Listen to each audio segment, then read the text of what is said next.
This past weekend, I laid to rest three of my dearest friends. They had all died during COVID, and so we gathered on three separate occasions to say goodbye.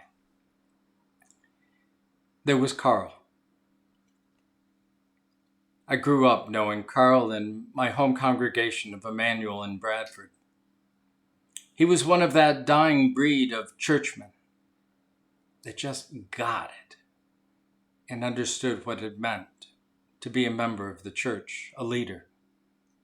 He taught me so much over the years, and perhaps was the single most influential person in my answering the call to the ministry. And then there was Ben, one of my earliest and oldest and dearest friends here in Clarion. We did a lot over the years together. We laughed, we cried. He was somewhere between a big brother and a father for me. And finally, there was Ronnie. Ronnie was 2 years older than I was growing up. We both grew up in Emmanuel together, went to Sunday school, youth group together. I idolized Ronnie. Our families were intimately tied. His grandparents bought my grandparents' home when my grandparents moved to Western New York. And his mom and dad ended up in Clarion for their last few years. And so we kept contact over the years. I remember standing over his grave on Sunday morning. It was such a sad and final feeling. Ronnie was an only child and had no children of his own. The family legacy lay there in that cold ground. It was over. What a contrast to Saturday's celebration of life for Ben. For there, dozens of kids ran around, grandchildren, great-grandchildren, nieces. I couldn't help but say, wow, what a legacy he left. Did he even recognize what an impact he would have on the world as these kids all grew up? But legacy is far more than just children and grandchildren. We write our legacies every day of our lives by what we do and what we say. When I was confirmed, I was given a Bible, and in the front cover of the Bible was this Bible verse from Proverbs. A righteous man walks in his own integrity. Blessed are his children after him. That was a particularly poignant message for me since my father had died a year earlier and was indeed a man of great integrity. I wanted to carry on that legacy, and hopefully I have in some small way, although I've made my mistakes over the years. We write our legacies day in and day out. We don't even know the impact of our legacy most often.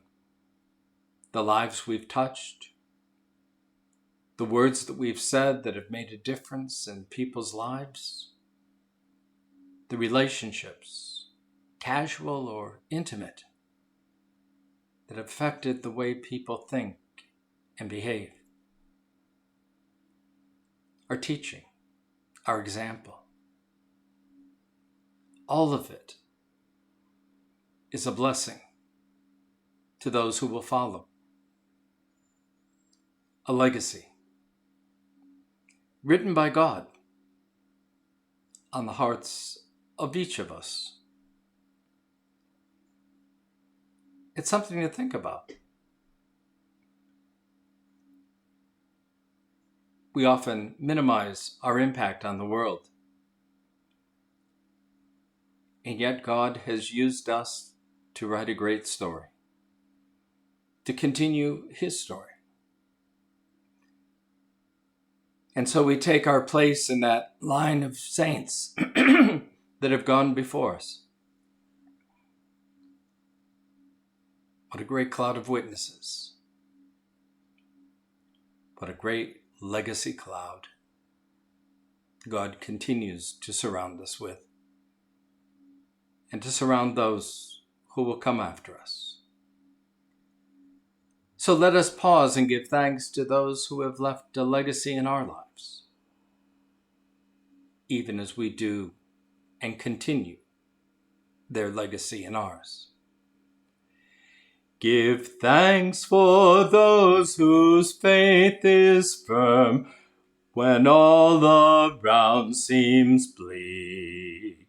On God's good promise they rely, so while they live and when they die, how forcefully they speak. The strong who once were weak. Give thanks for those whose hope is clear beyond mere mortal sight, who seek the city God has planned, the true eternal promised land, and steer on toward the light, a beacon ever bright.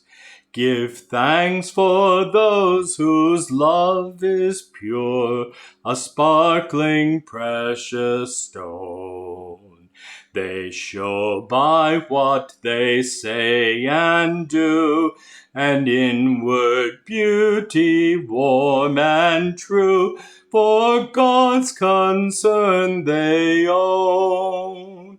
God's love through them is known.